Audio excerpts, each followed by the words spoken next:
You're listening to the Spirit Podcast. Truth and fire, my Veil Walkers. It's your favorite flame, your match that knows its shape, welcoming you back beyond the veil. I'm Beck, your guide into the uncanny, where the strange isn't just tolerated, it's celebrated. Tonight, we've gathered another hour's worth of reality-bending curiosities that prove the universe has one heck of a sense of humor and maybe a secret file marked classified. Too weird for Saturday. From unwanted tenants crawling under the floorboards to a mysterious sphere that hums along with ancient Sanskrit chants to bodies harboring stone babies and chicken egg tumors, tonight's headlines blur the line between biology, folklore, and the downright bizarre. Add in Annabelle hitting the road again, a demon hunter back on the radar, and a stroll through history's devil's footprints. And you've got an episode that feels less like a news roundup and more like rummaging through your grandmother's attic and finding a grimoire wedged between the cookbooks. And perched beside me, as always, steady on the other side of the microphone, is the ever-brave, sometimes slightly skeptical, always entertaining Rachel. Ready to get weird with me tonight, Rach? Bring on the weird back. Well, good, because we've got headlines that range from creepy crawly to cosmically bizarre. And if the veil feels a little thin tonight, that's just the way we like it. So buckle in. Let's strike the match. All right, Veil Watchers, let's strike our first match of the night. And oh boy, this one will make you look twice at your floorboards before bed. In Happy Valley, Oregon, a homeowner started hearing strange noises. Now, normally that's part of the story where you blame the cat, the pipes, or the ghost of Great Edna. But in this case, it wasn't a ghost at all. It was a roommate they didn't sign up for. Police were called, and what did they find? A crawl space converted into a secret hideaway. No. My fear. Uh-huh. Holy shit. We're talking string lights, a TV, a bed. That works. The man living down there, a 31-year-old named Benjamin Bucher, something like that, had apparently turned the family home into his own paranormal episode of Extreme Makeover Crawl Space Edition. He's now facing burglary and drug charges with a bail set of $75,000. And the newscasters called it what the internet has been whispering about it for years, phrogging, the act of secretly living in someone else's home without them knowing. I fear that to this day. I would take a ghost, a spirit, a spook any time over that. Like sometimes I even just go look around. Yeah, I check. You're brave. I'm scared. We've covered haunted houses all the time, but this is next level. It turns out the only thing scarier than a ghost under your bed might be a dude charging his phone under your floorboards. Oh my God, the creepiness of that. Let me ask you, Rach.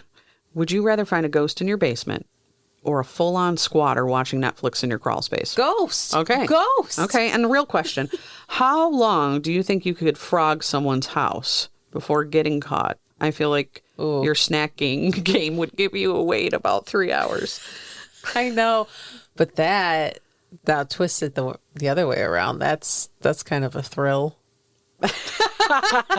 I see how you rolling. Now, here's the weird connective tissue. For centuries, folklore has whispered about hidden folk, spirits who live in the walls, the rafters, or beneath the floor. Iceland calls them holdufolk. Japanese lore has the zashiki warashi, childlike house spirits who hide under the tatami mats. And here in America, well, we apparently have Benjamin, string lights, and a $75,000 bail bond. So maybe the legends weren't wrong. Maybe the hidden folk are still among us. They've just upgraded to LED lighting. You know, I feel like my groceries are going really fast. I swear to God, if someone's living in my walls. Rach is going to find you. Maybe you need one of those detectors, those heat sensing detectors. I'm going to Home Alone traps or something. Home Alone traps, and then that, what is that called? Infrared? You need to walk around and scan the pipes. I have a night vision camera. Oh, and I don't think that's going to scan the body heat signature. Our next headline sounds like it was ripped straight out of an Indiana Jones sequel written by a conspiracy theorist on 2 espressos. Oh. A video has gone viral showing a strange metallic sphere named the Buga Sphere that supposedly responds to ancient Sanskrit chants. That's right, chant in the oldest living Indo-European language, and the sphere hums, or pulses, or resonates, depending on who you ask. It's either alien tech, a lost relic, or a hoax filmed with better sound effects than a Marvel movie. Now, scientists haven't weighed in officially yet, so this is still floating in the twilight zone between evidence and TikTok theater, but here's why it caught fire online. For centuries, mystics have said sound, chant, prayer, vibration changes matter. And now we've got a hunk of metal allegedly vibrating in agreement. Is it proof? Or is it just another case of humans yelling at objects until they rattle? So, Rach, here's the $1,000,000 question. If you had a mysterious alien sphere in front of you, would you chant to it or just back away slowly? I'm not chanting to it. Oh my God. Really? You'll look at yourself in the mirror like a scryer, but you won't chant to a Buga Sphere? No, I don't understand alien tech and all that. That stuff creeps me out. At least the mirror, I got a foot on that side. All right, and what do you think is more likely? That this thing is genuine, or that someone's having a really fun weekend with a Bluetooth speaker hidden inside? Most likely it's probably a hoax for entertainment purposes. I'm not buying it.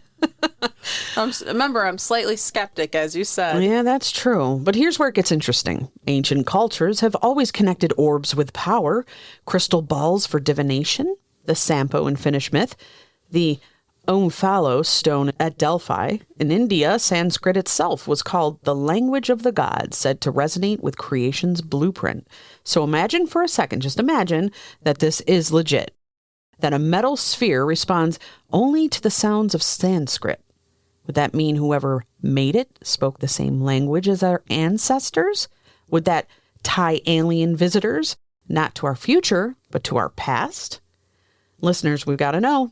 If you stumbled upon a strange orb in your backyard, what's the first thing you'd do? Chant, call the news, or try to sell it on eBay as slightly haunted? Send us your takes, because let's face it, half of you would absolutely try to talk to the orb before calling the cops. Maybe I'd see if there's something living in it or something. Pokemon. Probably is just a glorified Pokemon ball. 2 minutes of countdown. I hope you strapped in, because this one defies even our expectations for human weirdness. In Hokkaido, Japan, an 80-year-old woman befriended someone online claiming to be an astronaut stranded in space, breathing problems and all. Concerned and convinced, she sent about $6,700 USD to save him from an oxygen crisis. No. Spoiler alert, there was no astronaut in orbit, just a profoundly skilled scammer playing cosmic heartstrings. So this is, instead of Nigerian princes now, we have stranded Astronauts. Talk about launching grief and goodwill into orbit and having it land in a scammer's bank account. It makes me wonder, did she hope a real astronaut was reaching out? Was she hearing the faint echoes of something beyond, or just loneliness of space framed in pixels? I think people are very lonely and they're doing whatever they can to find connection. On a scale from heartfelt sci-fi moment to red flag flashing at light speed, where does this land for you? That is... Did she get it in an email or what? How did she get the message? She befriended this person online. They were online.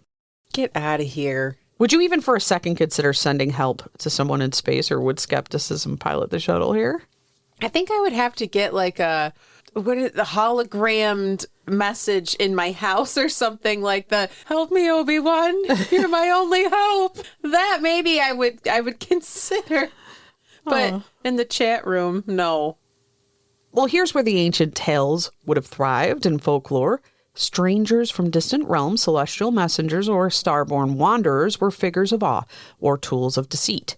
Exchanges between worlds, real or imagined, always came with a price. So maybe this modern tale echoes thousands of years of stories about longing, about believing, and about the shadows love can fall into when connection outpaces caution.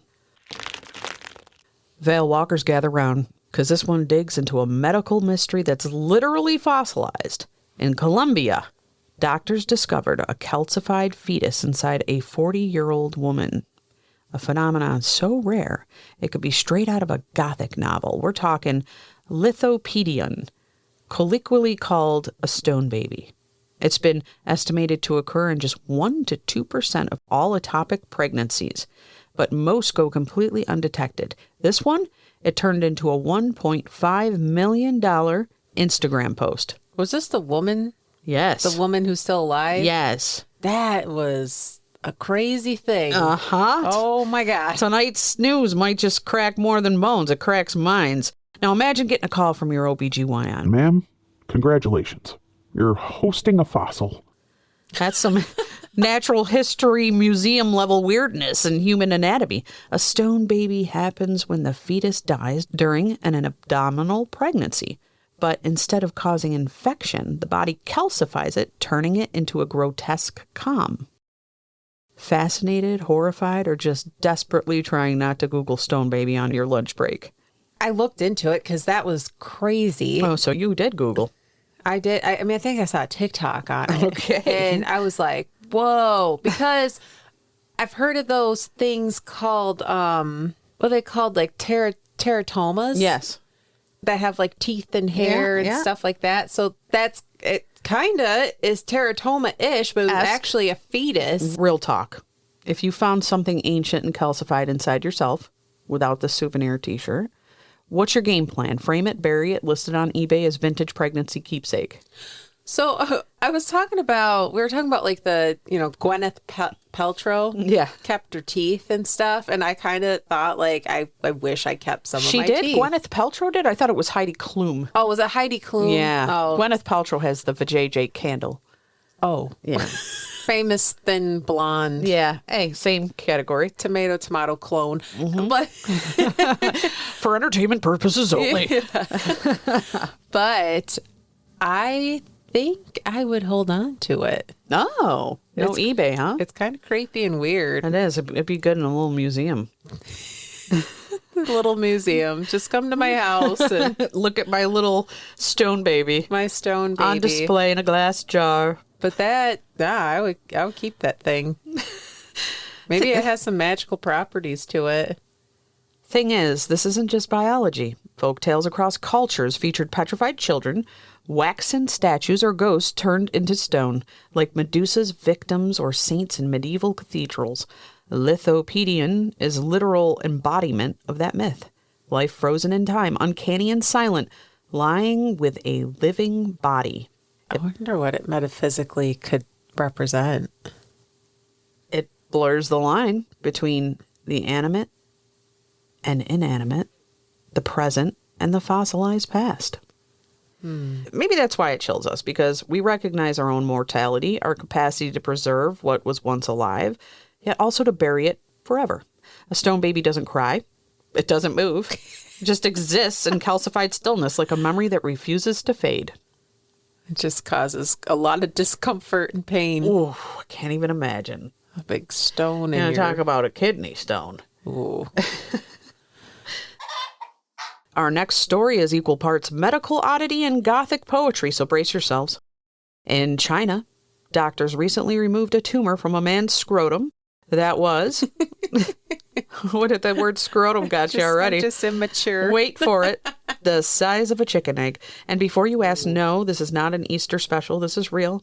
A rare medical case. Here's the kicker. This type of tumor, called an angiofibroblastoma, is usually found in women, most often in the vulvas of premenopausal women. Uh-oh. In men, nearly unheard of. In fact, fewer than a dozen cases have ever been documented in English medical literature. And now we can add one more to the file. Imagine the odds. You walk in with a lump and doctors flip through the textbook like, Yep. We've only ever seen this 8 times before worldwide. Now, I'm not a doctor, but if someone told me I had a chicken egg growing in my nether regions, I'd expect them to pass me a basket and say, congratulations, you're hosting brunch. Instead, this poor guy had to undergo surgery to remove what was essentially a flesh-bound Fabergé egg.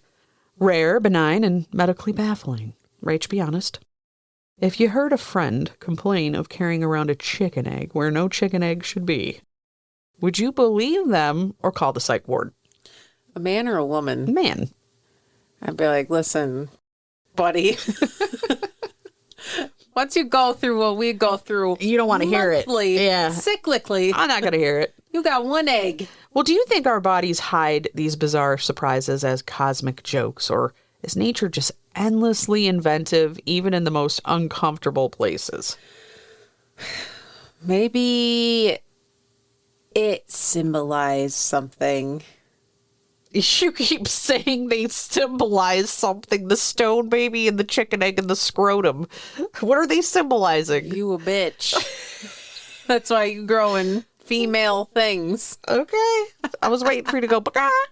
But here's where it gets uncanny. In folklore, and I always bring it back to that, lump swellings or strange growths were never just medical. They were omens. See, here you go. Curses. Even signs of spirit possession. A swelling could mean you've crossed a witch, or that a body was harboring a ghost that refused to move on. Medieval texts are full of stone tumors that were said to whisper, bleed, or vanish overnight. And yet, here in 2025, science delivers us a tale just as strange. Tumor where it doesn't belong, with the shape of something symbolic, an egg. And what is the egg, if not the eternal archetype of mystery? Fertility, rebirth, the cycle of life cracking open. Except in this case, it hatched in a scrotum. So actually, was it an egg or was it? Yeah, it was a fibro. Yeah, it wasn't a real chicken egg, but it's Maybe it's just a sign to lay off the processed food. Well, maybe that's why stories like this rattle us. They remind us that the body isn't just biology. It's myth written in tissue, symbol stitched in flesh. We carry mysteries beneath the skin, and sometimes they surface in the most unlikely ways. The doctor saw a tumor. I see the universe winking at us. Life is stranger than you think, and sometimes it's shaped like breakfast. Maybe he was cursed. He did one woman dirty wrong, and she hexed him, egged him.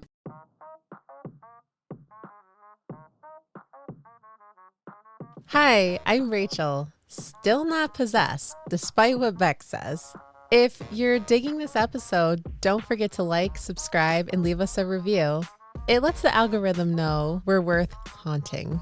You can also support us on Ko-fi. It helps with editing costs, spirit snacks, and Beck's ever-expanding pile of haunted tech. And if you haven't checked it out yet, our Beyond Files on YouTube is full of strange videos we find and react to.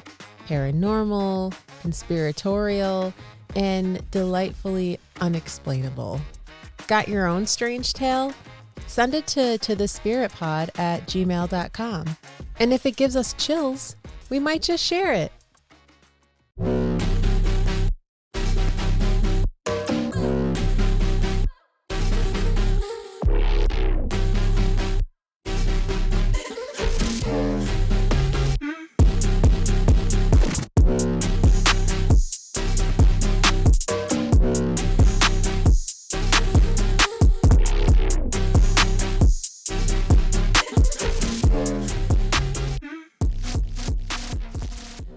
Now, let's hop across the sea to Ireland, where something truly magical is stirring.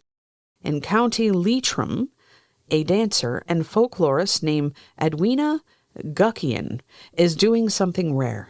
She's collecting fairy tales by singing sessions in retirement homes, then weaving them into immersive performances.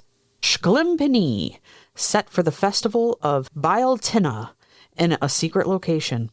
Stories of fairy lights that dance you nearly to the ground, ring forts that trap the curious. What we think of as myth is being reborn on stage. Think fairy stories are just cute bedtime stuff? Try this. Folks are still saying they've seen little lights in fields. Soplation of fairy origin that lure the unwary into endless, exhausting dances. One tale even include a field where potatoes were planted, and instead of spuds, only hawthorn trees grew. That's wild. literally. Ooh. Rach, serious question. If a glowing fairy light led you into a field, do you run, dance, or text it for directions? Dance. You can dance if you want to. Fun nighttime interpretive dance. 9 of Cups energy. Just fun and whimsicalness and hope that it doesn't curse me. And do you think these stories are fading, or are they old fairy tracks that modern people are starting to follow again? I feels like things are just coming back. Yeah. And we're giving the old things power again. Gnomes, Yeah. giants, Giants. big feet. Yeah. Big feet. All these creatures, I just feel like, I don't know, they're coming back and we're bringing them back to life. If they live in the unseen realm, they might start emerging more. I think they've always existed. Yeah. And I think you're right. Fairies in Ireland weren't sugar plum sprites. They were ancestors, spirits of long-dead tribes, like the Tuatha Danann, or Firbolg. Sometimes mischievous, sometimes dangerous. These were stories told to explain the inexplicable, or to protect children from wandering. Shkleipni resurrects those stories with dance, sound, and communal memory, like the veil pulling back, if only for a moment. It's the soul of folklore, part myth, part memory, all belonging to us. And Guckian's performance, those invisible lights, those fairies, don't just flicker in stories. They become dances, hand gestures, and a shared human heartbeat. And that's the kind of magic we need right now, just like Rach said.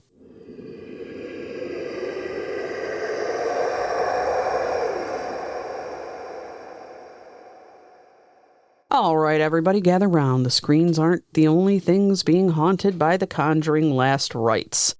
At a special preview in Texas, something emerged from the darkness. A man convulsed mid-screening, mere yards from an audience being blessed with holy water and prayer cards by a bishop. Was it genuine terror or the wildest PR stunt the franchise has pulled yet? Let's peel back the veil.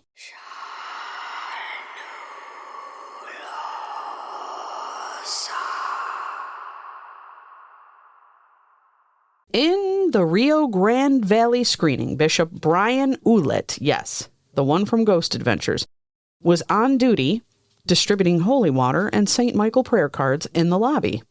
Then, during the screening, a man began convulsing. Audience chaos followed. Was this a spiritual showdown, a medical meltdown, or just a perfectly timed scream for attention? With Warner Brothers staying silent, speculation is hotter than a ghost's whisper. Be honest, if you were being blessed at a screening and a man started jerking in the front row, would you respect the holy water and back away slowly, snap a selfie for horror cred, or just scream, "Movie magic and genuine mayhem," louder than the soundtrack? I'd be recording it because that's going to go viral on TikTok. Oh, okay. You're one of them. Yeah, I'm one of them. I didn't realize it was the bishop, the Ghost Adventures Yeah. bishop. That was staged. Yeah. Look, horror has always flirted with fear in theater. The Exorcist handed out air sickness bags. Paranormal Activity used night vision clips to scare the pants off audiences. This, it's 2-part cinematic ritual, 1-part anxiety, a blessing and a convulsion served in the same bucket. The fans are split. Some said amen. Some said, nah, man, that's marketing mojo in action. It's fun, though. It's all good fun. In a region where Catholic symbolism runs deep, a bishop at the movies isn't odd, it's tradition. That this moment made the internet explode shows just how thin the veil between belief and spectacle still is. And there it is, friends, an unholy mashup of faith, fear, and flicker. Were we watching a witching hour intervention or just the spookiest commercial ever conceived? Either way, The Conjuring proves sometimes the scariest thing isn't what's on screen, it's what shows up between the scenes. Speaking of the Warren-verse, hold your collective breath. The Conjuring's most infamous antagonist just went touring again in the U.S. The real Annabelle doll, yes, the Raggedy Ann gone demonic, is back on display. Oh, goody. Fresh off its Hollywood debut in Last Rites and heading to conventions and cult gatherings again. This September, the New England Society for Psychic Research is touring Annabelle across the country. She's showing up at horror conventions like the Maine Paranormal and HorrorCon and the San Antonio Psychic and Spirit Fest. Displayed under glass, yes, but still traveling. Comedian Matt Rife has even become the legal guardian of the doll, and the entire Warren Museum collection has claimed to fame, now haunted by legacy. Literally making it a joke. Now we need to talk about this a little bit. Judy and Tony still own the Warren Occult Museum artifacts, including Annabelle. And what Rife and Castee purchased was the Warrens' home in Monroe, Connecticut, plus a 5-year guardianship lease of the 750 artifacts. This gives the Warren family continued oversight, but outsources the physical caretaking and financial responsibility of maintaining and reopening the collection. I think some of you may have been interested, like I was, as to why this was happening, and that is why. But here's where I got to throw down a little truth and fire, Veil Watchers, because the Warrens themselves said it. Annabelle isn't just a doll. She's a conduit. She's like a cracked battery leaking energy. You move her around, and that influence isn't locked in glass anymore. It breathes. It leeches. It looks for new hosts. Think of cursed objects as spiritual Wi-Fi. You don't have to touch the router to pick up the signal. Just being in the room is enough for it to find a way in. So when you start trucking Annabelle across the country, wheeling her into conventions, snapping selfies with her case, you're not just stirring hype, you're stirring the entity that rides her. And let's be blunt. This also smells a little like a cash grab. Haunted roadshow tickets, photo ops, overnight stays. The Warrens warned about moving her for decades. And now suddenly it's a marketing plan? If this isn't irony, it's hubris. And hubris, my friends, is what every ghost, demon, and trickster spirit loves to feed on. So yes, maybe this isn't just spooky fun. Maybe it's a dangerous gamble dressed up as entertainment. Because here's the truth. Some relics were never meant for the spotlight. Some veils are thin enough without us poking holes. And sometimes when you take the devil on tour, the devil doesn't stay in the case. Rach, what do you think? Is this the biggest paranormal mistake since someone cracked open Tutankhamun's tomb? Or is this just hype for the headlines, another haunted sideshow cashing in on our goosebumps? It is the worst idea ever, I think. And especially bringing Annabelle to psychic and spirit fests. That is a feeding ground for whatever is in that doll. And you're giving it fame. It's going to thrive off of the fame, the attention. Doesn't it feel like evil are these roots that are just growing all over right now? Yeah. And these idiots are spreading it around like a bad movie. As I say, it's a live horror movie in the making. We've already had one person pass because of it. Yeah. It's no joke. No. Annabelle isn't just a prop. She's a living myth. Ed and Lorraine Warren famously warned she should never be moved from her case. And yet, here she is, far from Monroe, Connecticut, sparking chatter online and in local news. It's like inviting a legendary monster on a talk show. Dangerous, tempting, and utterly irresistible for the curious and the conspiratorial alike. Fairy lights dance, stone babies whisper, and dolls go on tour. The veil doesn't just tear, sometimes it boards on Amtrak. And if that doll stirs the air in a hushed hall, who are we to say that the veil isn't watching back?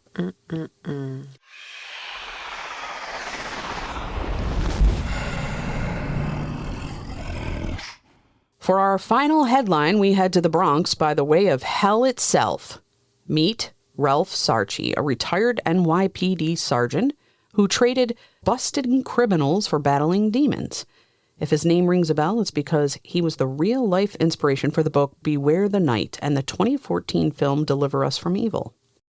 Well, Ralph is back in the news because he says sinister entities have been whispering at him again, warning him to quit, to walk away, to stay out of their business.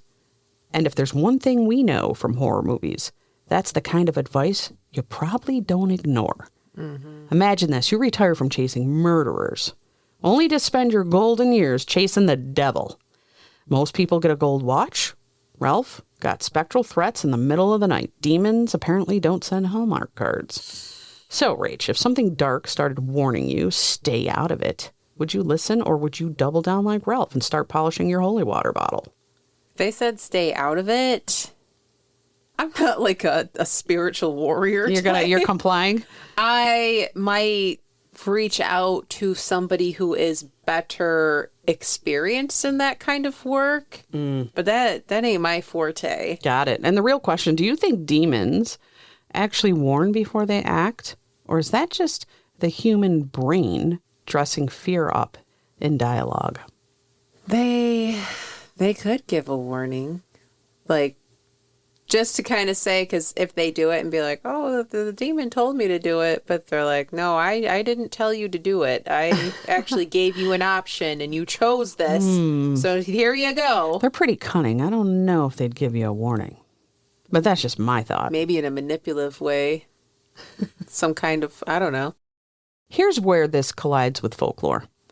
Warnings from the underworld are ancient motif, banshees shrieking before death. Witches sending omens, spirits scratching messages into walls. To be told to stay away is as old as ghost stories themselves. But Ralph's case is different. It's not a haunting of a place, but a vocation.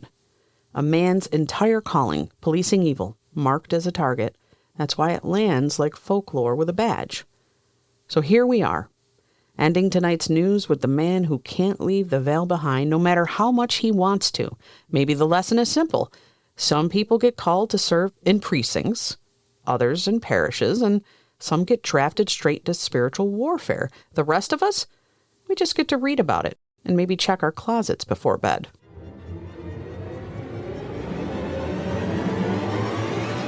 And now it's time for Strange Tales from History's Shadow.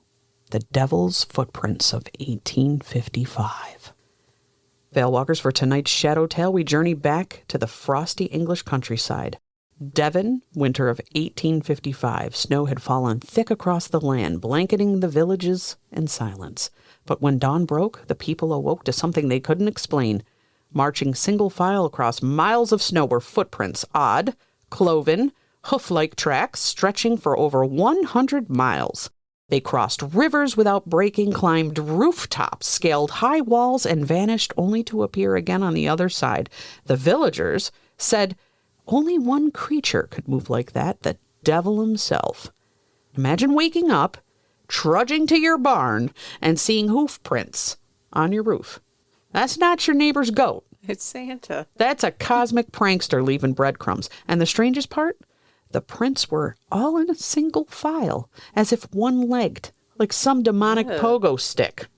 What the hell? So, if you woke up to hoof prints marching across your roof, would you call the priest, grab a camera, or just follow them into the woods to see what's waiting? I'm not following that in the woods. I would get footage and reach out to somebody. Rachel's always getting footage. I'd probably call you. There's a theme. And do you think this was a demon dropping by, or maybe something stranger like atmospheric phenomenon, balloons dragging chains, or my favorite, the world's most ambitious kangaroo escape? It could be like one of them fey creatures that have the hoof feet. Oh. They're like the body of a person, okay. and then their two legs have the hoof feet. Oh, yeah. I know what you're saying, like Lion Witch in the Wardrobe. Yeah, walking Or Narnia. Yeah, walking single file, like one foot in front of the other. Yeah, those are weird creatures. They're like goat bottoms, I think. Yeah. Villagers whispered that the devil had stalked them, reminding the faithful he could walk the earth. Clergy declared it an omen, but skeptics since then have pointed to wild animals, escaped kangaroos from traveling menageries, even experimental balloons dragging weights across the snow.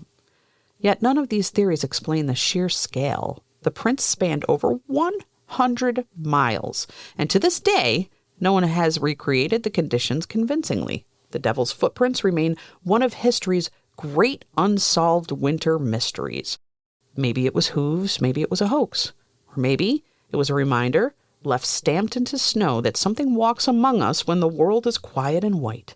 The veil doesn't always whisper. It sometimes leaves tracks. It kind of seems like I think the devil himself would have far better things to do than walk 100 miles in the snow. And I would walk 500 miles. People have walked way more for way less. Right. All right, Veil Watchers, now it's your turn. We love when you peel back the veil with us and share what's been knocking on your own door. Tonight's story comes from Phantom Steps 87, and it's the kind that reminds us the uncanny doesn't just live in books or headlines. It sometimes lives in our bedrooms. Phantom Steps 87 writes, one night I woke up to the sound of footsteps circling my bed. There's a lot of footsteps going on today. Yeah. The room was pitch black, but I could hear breathing close enough that it stirred the hair on my arms. When I grabbed my phone flashlight, nothing. But when I looked in the corner, the rocking chair was moving by itself, slow and steady. That's why you don't put chairs in your bedroom. Especially rocking chairs. What the hell? That was your first mistake. Like someone had just stood up from it.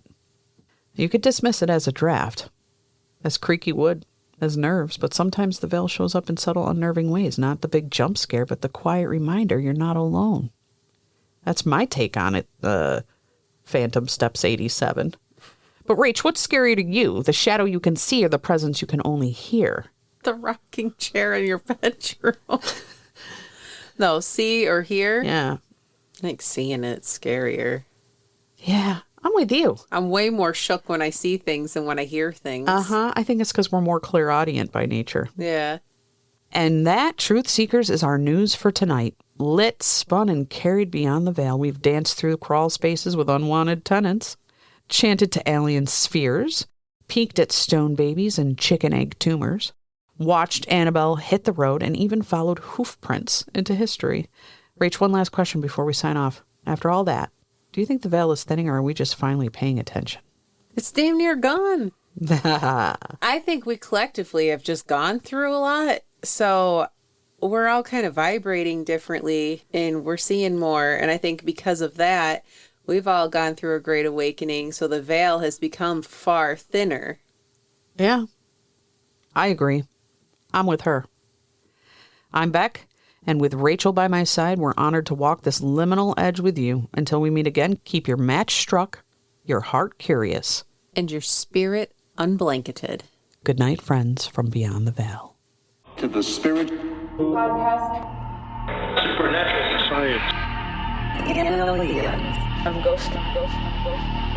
psychic mystic Spirit. divine source Heaven.